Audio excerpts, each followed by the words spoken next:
So by the end of this video, you will be able to take your wellness business from an idea to a business launch so that you can actually start making money and liberate yourself. If you looked at this video, you selected your wellness markets or you have a product and you don't know how to take it from an idea to actual business. Because it's one thing to lay down and to think about a business idea, and then it's another thing to actually do it. The moment you actually start building an idea is when you take the name and it's now a website. You take the information about what you want the business to do and it's in the content. You actually take the product idea and you create a product. And so that's what we're going to do today. So you decided that you wanted to have a CMOS business or a herbal tea business. Maybe you are in the fitness industry. Along with your fitness services, you also want to launch a wellness product.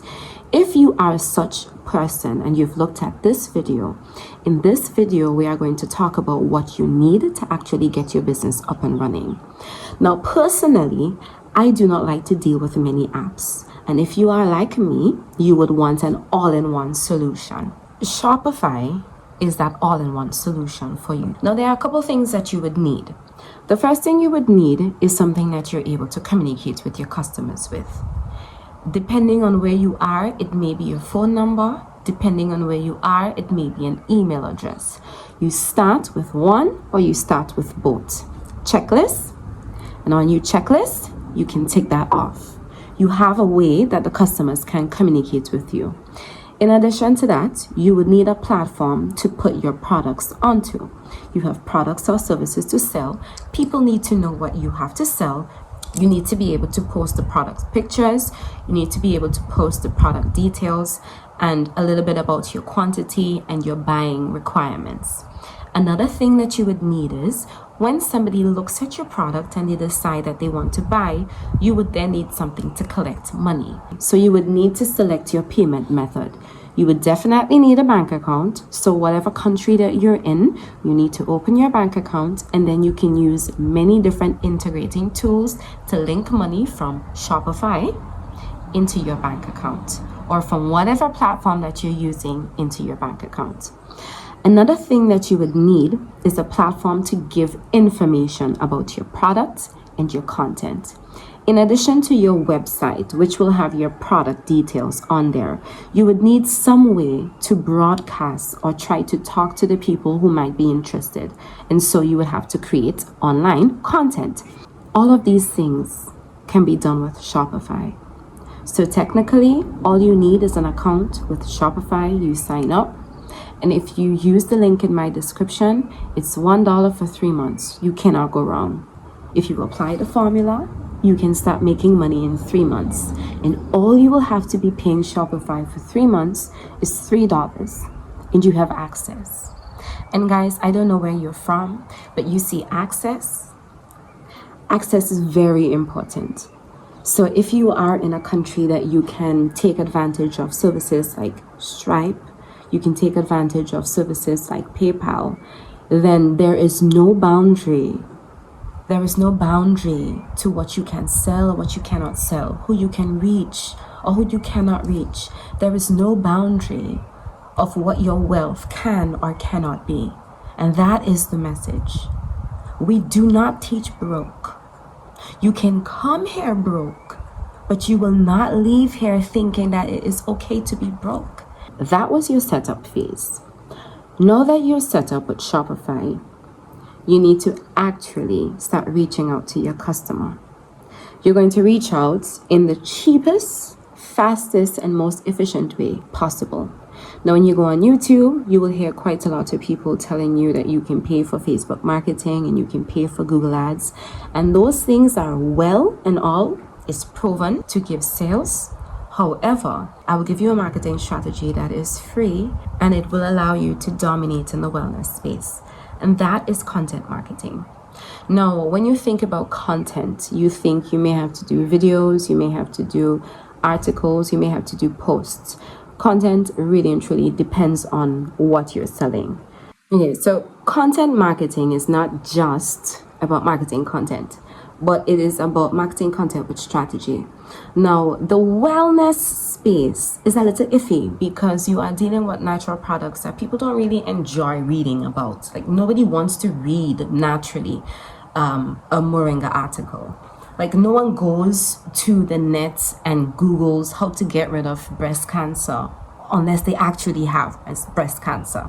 And you need to put yourself in that frame of mind every time you're writing a piece of content.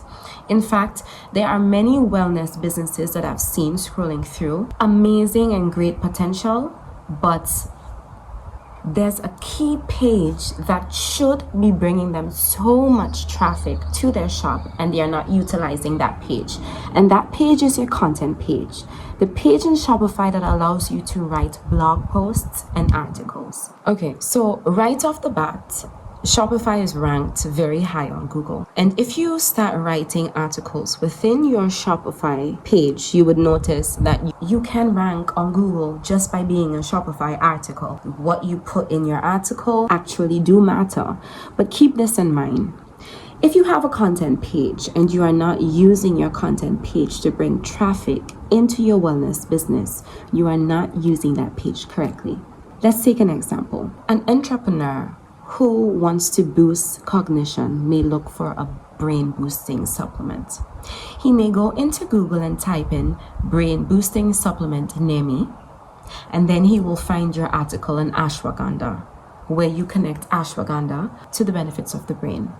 In reverse, he might go into Google and he might type in ashwagandha, and that ashwagandha article that he reads from you might enlighten him that he may need a brain boosting product and you happen to be selling it.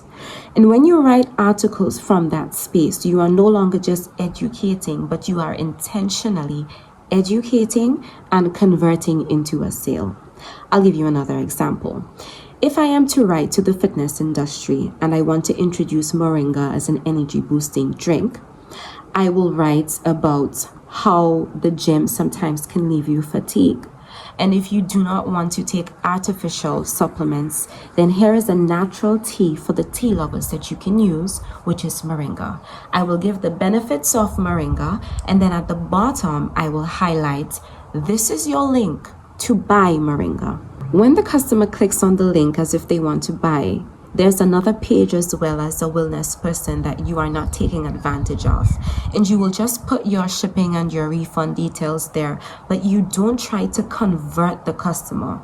Imagine a customer who only wants a wellness product and they are trained enough not to go shopping in your all products section. In the description, because this is a herb, and persons who are taking supplements and herbs usually like to read things. So in your description, you can put a little bit about the product, maybe additional things about the product, essentially, but you should lead to another product. When you are writing your product descriptions, you would notice that you can embed websites in there as well. So you can also take advantage of your product page and you can put another link that links to the bundle with moringa and ashwagandha. So it's not just about writing content, but each content should have some kind of thread. It should lead to educating the customer, but you must always remember your intention. Your intention is to educate, but it's also to close your sale. So when you're writing your content, imagine you are writing your wellness content to educate, but it is also a sales piece. So yes, moringa does all of these things. Yes, ashwagandha does all of these things, but then what? Then what do I do? If I read an article that gives me information, I will thank you for that information and I will move on. But if I read an article that gives me information, connects it with my situation, tells me why I need that piece of information and where I can buy that particular product, then you have sold yourself to me. I mean, apart from the ordinary things that you buy on a day-to-day, there are things that you buy because they have sold you on it. And wellness is no different. So content marketing, if you are consistent with it, you would notice that it will bring a lot more traffic to your shop. I will say start with searchable content. optimized content that people go into search. Yes, people love to see you making sea moss gel on Instagram, but why not write an article about how you can make sea moss gel and then connect that to your Instagram page where you yourself have made sea moss gel? Do not give up on articles, because the readers would usually go into Google and they would type in the things that they need and they would read to get the information. The listeners or the watchers, the persons who learn visually, will go into a podcast or they would go into YouTube and they would type in what they want.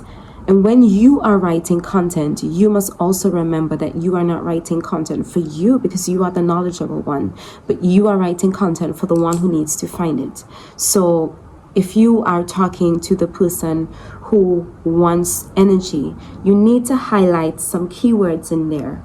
Energy, you need to highlight your product, you need to have the benefits of the product, and you need to show people how to buy. So the content strategy is very simple, and sometimes you look at so many jargons shot out on YouTube about SEO and keywords and Google Analytics and so many different things. But it's very, very simple. If you want to reach your customer, you need to know who they are. And that's why I will give you the tools that you can use to find out what persons are searching for, so you don't go off on a whim and just start making content. If you need to know what the public is asking, you need to ask the public. And that is the name of the platform. So you can askthepublic.com. So for example, if you type in moringa, you may see how do I use moringa? Then you can create an article, how to use moringa. Now, the thing with content is that you want to fall in a nice sweet spot, because so many people are creating content. If you start creating content, for example, on H2O or water, you would realize since Ohioho, people are talking about water, okay? You didn't find any new research that can break the web. Everybody is talking about water. And if you put your content out about water, your content will be drowned as if it's in water. So what you want to do is you want to find the sweet spot, the content that people want to know about, but there's not much on. I'll give you an example. If ashwagandha is a herb that everyone knows and there's quite a lot of content on ashwagandha, how about you use the scientific name? Who might be typing in the scientific name? Maybe it'll be a lab. Are you ready for enterprise sales? If you have ashwagandha as a supplier, pure ashwagandha as a supplier, are you ready to interact with enterprises? If you are, why not use the scientific name? Because most likely when they type into Google suppliers of ashwagandha, they're going to use the scientific name. Kalawala the same. This is the scientific name for Kalawala. If I need to communicate with persons who use it in their labs to generate commercial skincare products, I need to use the scientific name, not Kalawala. Because most likely the persons who are drinking Kalawala tea are the ones who, by the way, heard about the product, the benefits, and they are enjoying the Kalawala tea. So you need to understand the language of your audience. You need to understand that, because then you would know how to talk to them. And you need to understand that you're not talking to everyone. You need to talk to the person who is asking a lot of the questions, but there are not a lot of the questions getting answered. If everyone is posting about Kalawala as a herbal tea, the enterprises might find that they have no access to suppliers of this potent herb. You might notice that if you put in the scientific name, an enterprise reaches out to you because your content is on the first space of Google, because nobody else has such a content. It is about strategy. Another thing that your content must do for you is it must capture the information of the persons, because there will be quite a lot of people who would come into your store and they will be like tourists. They may look with the intention of buying a flight. They may hope that they can buy it one day. And if you have no way of communicating with them, again, then you may miss quite a lot of opportunities to woo a client. Okay, so when you're writing a content piece, it's very important that you capture the email of that person. So even in your product, you can say, opt for our newsletter to learn more about natural herbs, natural teas, sea moss, fitness products. They click, they sign up from your newsletter. You can do that in your Shopify content page. You can also do that in your Shopify product page. So there are two things that you want from a customer. If they're a buying customer, naturally, you will have their address. You will have their interest because you would see what they buy. But what about capturing information from customers who have not bought, who are thinking about buying, or simply would not buy unless you convince them that this product is for them through follow-up marketing strategy? And so in every piece of your content as a wellness creator, ensure that you have two call to actions. You have a call to action for the customer who wants to get information, and you have a call to action for the person who wants to buy the product. And the person who wants both, they have the option there as well. And in the next video, we will talk about what you're going to be doing with that information. Now, where you post and how often you post is on you, okay? But success has a strategy, and productivity has a formula, but it's on you. So where you post is very important. You do not want to waste your time posting to an audience that do not care about what you are talking about. And so not just because they tell you need to open a TikTok account or an Instagram account, you need to open one. I have spent so much time building my Instagram account only to find out that I do not need the platform. It's actually YouTube that I need. It's actually LinkedIn that I need. Do you have a LinkedIn? Are you trying to reach out to businesses? Do you want to give a professional outlook of your business? Then you need to have a LinkedIn. You might be on TikTok, and TikTok might be giving you a lot of likes, but can they convert to buying customers? You may be someone who enjoys talking for a very long time, as you can tell I do, and you might be comfortable sitting in front of a camera and talking as if the persons listening to your content are your friends. If you are such a person, you would know that long form content might be best for you. You just like to get to the point. You may want to create short, sharp content pieces like TikTok or IGTV. You need to understand first who you are, because whatever strategy that you choose, you have to be able to maintain it. You do not want to build an audience on YouTube long form content and it's something that you dread. Eventually, you're going to have a burnout, and your audience is who's going to suffer. Okay, so understand first who you are, understand where your stamina is. If you like to talk, join us over here on YouTube. If you like short, straight to the point, entertaining content, go join the others on TikTok or IGTV. If you like to write, an article might be best for you. If you like pictures or your stuff is about recipes, maybe Instagram or Pinterest might be best for you. You find out exactly where your social media strengths are, and that is the platform that you're going to be a part of. You do not have to be everywhere, okay? You just need to choose the social media that actually works for you. Yes. Now, how often you post depends on how often you want to remain relevant, or how often you want to communicate with your audience. You remember me? How often you want to be remembered, how often your audience needs the information, and how often you can post. So it's really up to you. But remember, productivity has a formula. So you cannot post once a year and want to succeed with getting clients on YouTube. You do not want to have a page that says content or blogs and you only have one blog. Like, your business will look like a joke. So take time, fill your content bank, at least 25 strong pieces of article before you open your content page. There are content pages out there in wellness businesses that are looking crazy. They have blogs, and then when you go, you see a blog that's not been updated since 2010, or you see an empty page. Just delete that. Just take that out. What are you doing? Okay, I'm gonna close off now. All right. I hope this was valuable to you. Remember, financial liberation is for all. And if you choose the wellness industry as your industry of impact, then you're making an excellent choice, because health is wealth and it pays to do good. Rastafari.